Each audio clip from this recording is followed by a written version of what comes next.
ಕನ್ನಡ ನಾಡು, ಇದು ಕನ್ನಡಿಗರ ನಾಡಿಮಿಡಿತ.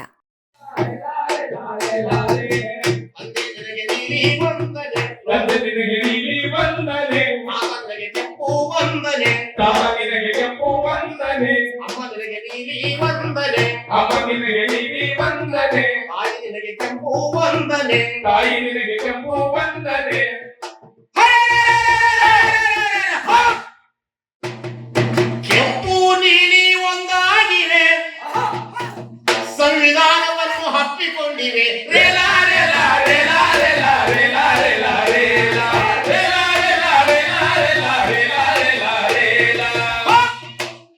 ಯಾರಿಗೂ ತಲೆಬಾಗೆವು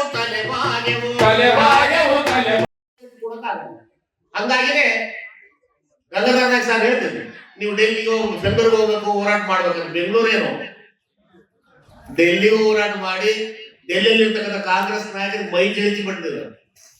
ಕಾಂಗ್ರೆಸ್ ಡೆಲ್ಲಿ ಹೈಕಮಾಂಡ್ಗೆ ಮೈ ಚಳಿ ಬಿಡಿಸಿ ಬಂದಿದ್ರು ಅಂತ ಬಹುದೊಡ್ಡ ಹೋರಾಟ ಮಾಡಿರ್ತಕ್ಕಂಥವ್ರು. ಇದಕ್ಕಿಂತ ಹೋರಾಟ ಇರ್ಬೇಕು. ಇದಕ್ಕೆ ಬುನಾದಿ ಇಷ್ಟೇ.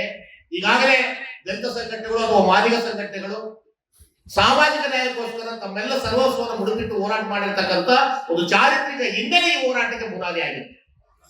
ಅದನ್ನ ಬಿಟ್ಟು ಈ ಹೋರಾಟ ನೋಡಕ್ ಆಗಲ್ಲ. ಬಹಳ ಜನ ಅಲೆಮಾರಿಗೆ ಮೀಸಲಾತಿ ಕೊಡಬೇಕಂತ ತುಟಿ ಹಂಚಿನ ಪ್ರೇಮದಲ್ಲಿ ಮಾತಾಡ್ತಾರೆ. ಆದ್ರೆ ಮಾದಿಗ ಸಮುದಾಯ ಮಾತ್ರ ಯಾವುದೇ ಕಾರಣಕ್ಕೆ ಅವರಿಗೆ 1% ಮೀಸಲಾತಿ ತೆಗೆದಿಟ್ಟು ನಮಗೆ ಕೊಡ್ರಿ ಅಂತ ಹೇಳಿರ್ತಕ್ಕಂಥ ಏಕೈಕ ಸಮುದಾಯ. ಮಾದಿಗರ ಹೋರಾಟ ಕೇವಲ ಒಂದು ಜಾತಿ ಹೋರಾಟ ಅಲ್ಲ, 101 ಜಾತಿಗಳಿಗೋಸ್ಕರ ಹೋರಾಟ ಮಾಡ್ತಾ ಪರಿಶಿಷ್ಟ ಪಂಗಡದಲ್ಲಿ ಇರ್ತಕ್ಕಂಥ 51 ಜಾತಿಗಳಿಗೂ ಒಳ ಮೀಸಲಾತಿ ಕೊಡತಕ್ಕಂಥ ಒಂದು ಐತಿಹಾಸಿಕ ಸಂವಿಧಾನಿಕ ತೀರ್ಪನ್ನು ಕೊಡ್ಲಿಕ್ಕೆ ಬುನಾದಿ ಆಗಿದೆ ಈ ಹೋರಾಟ. ಹಂಗಾಗಿ ಯಾವುದೇ ಸಮುದಾಯ ಹೋರಾಟ ಮಾಡಿದ್ರು ಕೂಡ ಈ ದಲಿತ ಸಮುದಾಯವನ್ನ, ಮಾದಿಗ ಸಮುದಾಯವನ್ನ ಅನುಕರಣೆ ಮಾಡಬೇಕಾಗುತ್ತೆ. ಯಾಕಂದ್ರೆ ಅಷ್ಟು ನಿಷ್ಠುರವಾಗಿರ್ತಕ್ಕಂಥ ಹೋರಾಟ.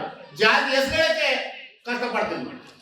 ದಾಸರು ಅಂತಂದ್ರೇನೆ ಒಂಥರ ಕೀಳೋದು, ಅದೇ ತರ ಮಾದಿಗ ಅಂದ್ರೆ ಇನ್ನ ಕೀಳಾಯ್ತು. ಇವತ್ತು ಜೈ ಮಾದಿಗ, ಜೈ ಮಾದಿಗ, ಜೈ ವಾಲ್ಮೀಕಿ, ಜೈ ಅಲೆಮಾರಿ, ಜೈ ವೀರಶೈವ, ಜೈ ಒಕ್ಕಲಿಗ ಅಂತ ಹೇಳಲಿಕ್ಕೆ ಮಾದಿಗರ ಹೋರಾಟದ ಬುನಾದಿ.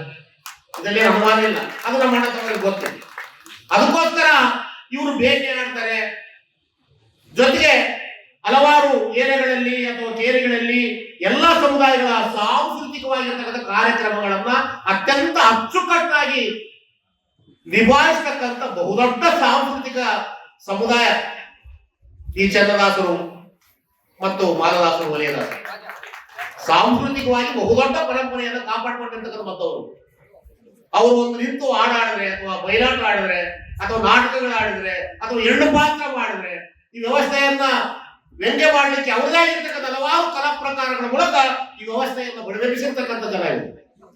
ದೆಹಲಿಯಲ್ಲಿ 3 ತಿಂಗಳ ಕೆಳಗೆ ಹೋರಾಟ ಮಾಡಕ್ ಹೋದಾಗ ದೆಹಲಿ ಪೊಲೀಸರು ಬ್ರಿಟಿಷ್ ಪೊಲೀಸರ ತರ ಇದ್ದಂಗೆ ಅಲ್ಲಿ ಪರ್ಮಿಷನ್ ತಗೊಂಡು ನಾವು ಬೀದಿಗೆ ಬಂದ್ರೆ ಅವರು ಯಾವುದೇ ಮಾಹಿತಿ ಇರಲಾರ್ದನ್ನ ಲಾಠಿ ಚಾರ್ಜ್ ಮಾಡ್ತಾರೆ. ಫೈರಿಂಗ್ ಮಾಡ್ಲಿಕ್ಕೆ ತಯಾರಾಗಿದ್ವಿ.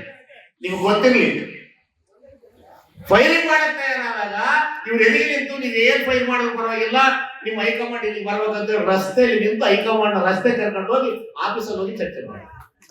ಆಕ್ಚುಲಿ ಕಾಂಗ್ರೆಸ್ ಹೈಕಮಾಂಡ್ ನುಡಿದಂತೆ ನಡಿಬೇಕಾಗಿದೆ. ಅದು ನಡೆದಿಲ್ಲ. ನಡಿಬೇಕಾದ್ರೂ ಆಗ್ರಹ. ಅದರಲ್ಲೇ ತೆರೆಮರೆ ಅಥವಾ ಅದನ್ನು ಮುಚ್ಚಿ ಮರೆಗಳ ಮಾಡಿ ಬ್ಯಾಲೆನ್ಸ್ ಆಗಿ ಮಾಡ್ತಕ್ಕಂಥ ಸಂದರ್ಭನೇ ಇಲ್ಲ ಈ ಸಮುದಾಯಗಳಿಗೆ. ಇದ್ದದಿದ್ದಲ್ಲಿ ಮಾತಾಡ್ತಕ್ಕಂಥ ಜಾತಿ ಬ್ಯಾಟೆ ಆಡ್ತಾರೆ ಅಂತ ಹೇಳಿ ನೀವು ಬೇಟೆ ಆಡೋದು ಒಂದೇ ನಾನು ಇಲ್ಲಿ ಹೇಳಿ ಮುಗಿಸ್ತೀನಿ. ಯಾಕಂದ್ರೆ ಬಹಳ ಜನ ಮಾತಾಡೋದು. ಯಾವುದೇ ಸಮುದಾಯ ಬೇಟೆ ಆಡಕ್ ಹೋದಾಗ ಅವ್ರ ಜೊತೆಗೆ ಒಂದು ನಾಯಿ ಕರ್ಕೊಂಡಿರ್ತಾರೆ. ನಾಯಿ ಕೂಡ ಆ ಬೇಟೆ ಆಡಕ್ಕೆ ಒಂದು ಮೆಂಬರ್. ಒಂದು ಮೊಲ ಹಿಡ್ಕೊಂಬಂದ್ರೆ ಅಥವಾ ಒಂದು ಬೆಕ್ಕು ಹಿಡ್ಕೊಂಬಂದ್ರೆ ಅಥವಾ ಇಲ್ಲ ಬೇರೆ ತರದ ಪ್ರಾಣಿಗಳ ಹಿಡ್ಕೊಂಬಂದ್ರೆ ಪಾಲಾಗ್ತಾರೆ. ಒಂದು 4 ಜನ ಬೇಟೆ ಆಡಕ್ ಹೋದ್ರೆ 4 ಪಾಲಾಗ್ತಾರೆ. 4 ಪಾಲ್ ಜೊತೆಗೆ ಬಂದಿರ್ತಕ್ಕಂಥ ನಾಯಿಗೆ ಒಂದು ತಲೆಯನ್ನ ತೆಗೆದಿರ್ತಾರೆ. ಫಸ್ಟ್ ಅದಕ್ಕೆ ಭಾಗ ತೆಗೆದಿರ್ತಾರೆ. ಇಂಥ ಸಂಪ್ರದಾಯ ಎಲ್ಲಿರ್ಬೇಕು, ಯಾವ ಸಮುದಾಯದಲ್ಲಿ ಇರಬೇಕು? ನಾಯಿಗೆ ವಿಶೇಷವಾಗಿರ್ತಕ್ಕಂಥ ಸ್ಥಾನ ಕೊಟ್ಟು ನಮ್ಮ ತರ ಬೇಟೆ ಆಡಕ್ ಬಂದಿದೆ, ಅದಕ್ಕೂ ಒಂದು ಪಾಲಿರ್ಬೇಕಂತ ಹೇಳಿರ್ತಕ್ಕಂಥ ಅತ್ಯಂತ ತ್ಯಾಗಜೀವಿ ಸಮುದಾಯ. ಈ ಸಮುದಾಯ ನೋಡಿ ನಾವ್ಯಾಕೆ ಕಲಿಬಾರ್ದು ಅನ್ನೋ ಪ್ರಶ್ನೆ ಎಲ್ಲ ಸಮುದಾಯಗಳು ಯೋಚನೆ ಮಾಡ್ತಾರೆ. ಕರೆ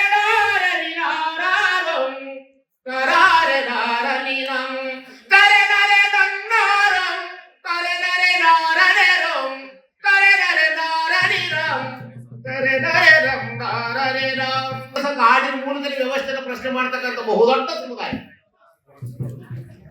ಅತ್ಯಂತ ಜಾತಿ ನಿಕೃಷ್ಟಿಗೆ ಒಳಗಾಗಿರಬಹುದು. ಆದ್ರೆ ಆ ಮಾಧ್ಯಮಗಳ ಮೂಲಕ ಈ ವ್ಯವಸ್ಥೆಯನ್ನು ಪ್ರಶ್ನಿಸ್ತಕ್ಕಂಥ ಬಹುದೊಡ್ಡ ಸಮುದಾಯ, ಸಾಂಸ್ಕೃತಿಕವಾಗಿರ್ತಕ್ಕಂಥ ಸಮುದಾಯ. ಅಂತ ಹಿನ್ನೆಲೆಯಲ್ಲಿ ಈ ಸಮುದಾಯ ಬಂದಿದೆ. ಈ ಸಮುದಾಯದ ಜೊತೆಗೆ ವಿಶೇಷವಾಗಿ ಒಳ ಮೀಸಲಾತಿ ಹೋರಾಟ ಇವತ್ತಲ್ಲ ನಾಳೆ ಆರ್ಥಿಕಂತ ಆಗ್ತಕ್ಕಂಥ ಸೂಚನೆಗಳಿದೆ. ಅದು ಕೇವಲ ರಾಜಕಾರಣಿಗಳಿಂದ ಆಗಂಗಿಲ್ಲ ಅಂತ ನಮ್ಗೆ ಅರ್ಥ ಆಗಿದೆ. ರಾಜಕಾರಣವೂ ಹೌದು, ಒಳ ಮೀಸಲಾತಿ ಒಂದು ರಾಜಕೀಯ ಸಮಸ್ಯೆ. ಆದ್ರೆ ಲೋಪದೋಷ ಮಾಡ್ತಕ್ಕಂಥ ಸರ್ಕಾರದ ನೈತಿಕತೆ ಇದೆಯಲ್ಲ, ಸಣ್ಣ ಲೋಪದೋಷನ ಇದು. ನಾವು ನೀವು ಹೇಳಿರ್ತಕ್ಕಂಥದ್ದಲ್ಲ. ನಾಗಮೋಹನ್ ದಾಸ್ ಅವರು ನುರಿತ ತಜ್ಞರು. ಮೀಸಲಾತಿ ಹೆಚ್ಚಳಕ್ಕೆ ಮತ್ತು ಮೀಸಲಾತಿ ಹಂಚಲಿಕ್ಕೆ, ಮೀಸಲಾತಿಯನ್ನು ಹೆಚ್ಚಿಸ್ತಕ್ಕಂಥ ಸಂದರ್ಭದಲ್ಲಿ ಅವ್ರು ಹೇಳಿದ್ರು ಬಹಳ ನಿಷ್ಠವಾಗಿ, ಮೀಸಲಾತಿ ಹೆಚ್ಚಿಸಲಿಕ್ಕೆ ಸರ್ಕಾರ ನನ್ನ ಕಟ್ಟಾಕಿದೆ.